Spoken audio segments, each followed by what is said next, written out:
राजस्थान के एक गांव में इच्छाधारी नागिन ने दिया एक बच्चे को जन्म, परंतु गांव वालों ने कर दी ये गलती। ऐसे में दोस्तों तब क्या हुआ जब इच्छाधारी नागिन ने दिया एक बच्चे को जन्म और व्यक्ति की एक गलती के कारण इच्छाधारी नागिन ने उसके साथ जो किया सुनकर लोगों के होश उड़ गए।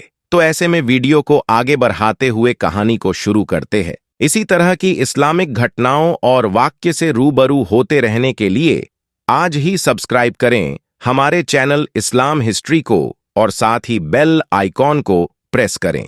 दोस्तों ये चमत्कारी घटना है राजस्थान के एक छोटे से गांव चंदेला गांव की। दरअसल ये घटना घटित हुई चंदेला गांव के मुखिया और वहां के सबसे धनी इंसान विनय जी के साथ। विनय करीब आज से 5 साल पहले एक साधारण एवं गरीब का जीवन व्यतीत करते आ रहे थे।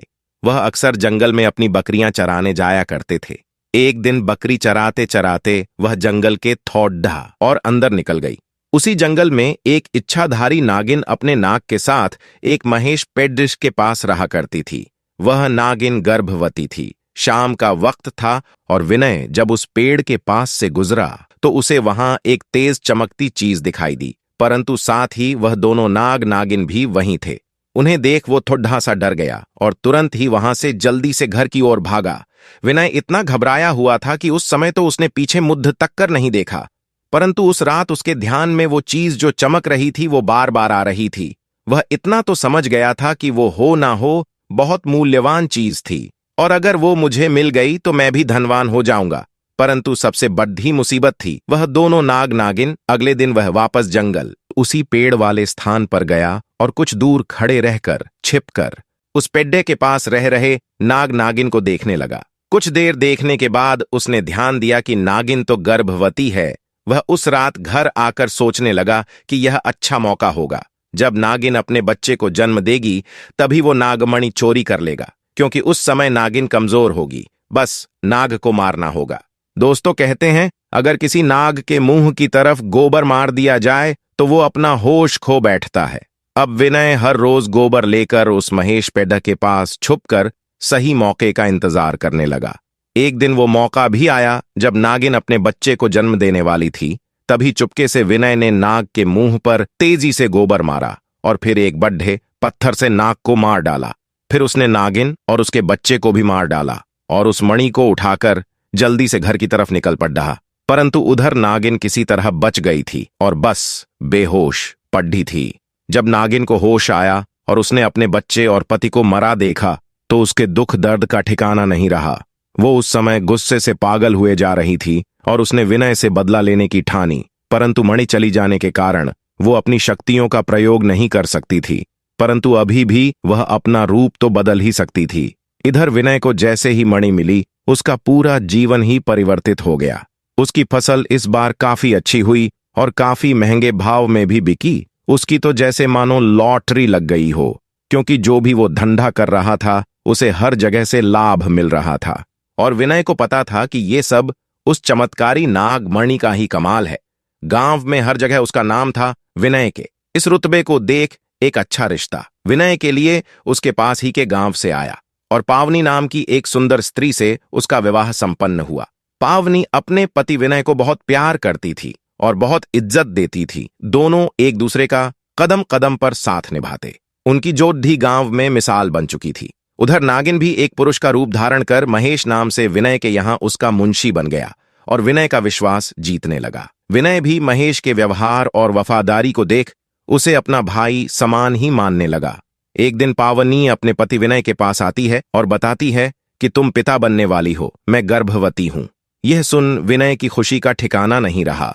उस दिन वह खुद अपने मुंशी महेश के पास गया और बोला कि देखो महेश, मेरा कोई भाई नहीं है, परंतु जब से तुम्हारा साथ मिला है तुम मेरे सगे भाई से भी कहीं अधिक बन चुके हो। आज मैं बहुत खुश हूं, इसीलिए आज मैं अपनी पत्नी और तुम्हें एक खास जगह ले जाना चाहता, क्योंकि मेरा इस दुनिया में तुम लोगों के सिवा कोई नहीं है। और वो अपनी पत्नी और महेश को कार में बैठाकर गांव के एक कोने में ले जाकर कार एक छोटी सी कुटिया के सामने रोकता है और बताता है कि जब वह छोटा था तब इसी कुटिया में उसकी मां की जान उसे जन्म देती चली गई थी। उसके पिता तो पहले ही गुजर चुके थे, तब एक बूढ़े बाबा ने उसकी मां को वहीं दफना दिया था और विनय को उसी बूढ़े बाबा ने पाला था। विनय बताता है कि जब भी उसके साथ कोई बुरी घटना होती या वो दुखी होता है तो बस वो इसी कुटिया के पास चला आता है। यहां उसे एक अनोखा सकून का एहसास होता है। विनय आगे बताता है कि आज तुम दोनों को मैं इसलिए यहां लाया हूं क्योंकि तुम दोनों अब मेरी जिंदगी का एक अहम हिस्सा बन चुके हो। दोस्तों, यह सुन सभी के आंखों में पानी भर आता है। कुछ देर रुकने के बाद जब वे वापस पहाड़ी से होते हुए घर को जाते हैं तो अचानक उनकी गाड़ी पहाड़ी पर एक बड़े पत्थर से टकराती है और गाड़ी को जोर का झटका लगता है, जिसके कारण विनय तो कार में ही फंसा रहता है, परंतु उसकी पत्नी पावनी पहाड़ से नीचे गिर एक पेड़ पर अटक जाती है और उस पेड़ के ठीक नीचे ही बहुत गहरी खाई थी। दोस्तों, वो रात कार्तिक पूर्णिमा की ही थी। महेश अपनी शक्तियां पाकर पुनः नागिन रूप धारण कर लेता है। विनय महेश को देख चौंक जाता है क्योंकि महेश अब नागिन में पुनः बदल गया था। वो नागिन विनय को बताती है कि कैसे ठीक इसी तरह वह भी इसी स्थिति में फंसी थी जब विनय ने उसका पूरा घर संसार लूट लिया था, उसके पति और बच्चे को मारकर, और आज मेरे पास बदला लेने का मौका है। विनय घायल गाड़ी में फंसा हुआ था और रो रो कर नागिन को बोलता है कि भले मेरी जान ले लूं, परंतु मेरी पत्नी गर्भवती है, उसे छोड़ दो। परंतु तभी उस नागिन को अपनी वही स्थिति याद आती है कि क्या होता है जब कोई अपना छिन जाता है। यह जिंदगी का सबसे बड़ा दुख होता है। नागिन ने विनय का उसकी पत्नी के प्रति सच्चा प्यार देख उसे माफ कर दिया और पावनी को उस पेड़ से निकाल बचा लिया तथा दोनों को हॉस्पिटल छोड़ खुद वापस जंगल में उसी महेश पेड़ के पास चली गई। जब विनय हॉस्पिटल से स्वस्थ होकर अपनी पत्नी के साथ घर वापस लौटा तो उसे अपनी गलती का एहसास हुआ और उसने जाना कि उसने कितनी बड़ी गलती करी है।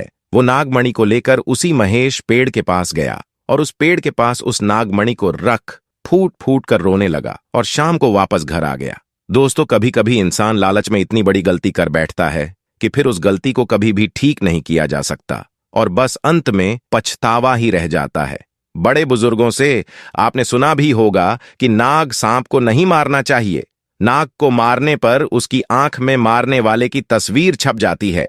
अगर नाग को मार दिया तो उसे आग में जला देना चाहिए, नहीं तो नागिन नाग की आंखों में मारने वाले की तस्वीर देखकर बदला लेती है। भविष्य पुराण सहित दूसरे पुराण और शास्त्रों में भी बताया गया है कि सांप को नहीं मारना चाहिए, इससे बड़ा दोष लगता है और कई जन्मों तक इसकी सजा भुगतनी पड़ती है। आपको यह घटना कैसी लगी हमें कमेंट बॉक्स में जरूर बताना। साथ ही वीडियो को लाइक करें, शेयर करें। ऐसे ही और जानकारी पाने के लिए हमारे चैनल को सब्सक्राइब जरूर करें। आपका बहुत बहुत शुक्रिया।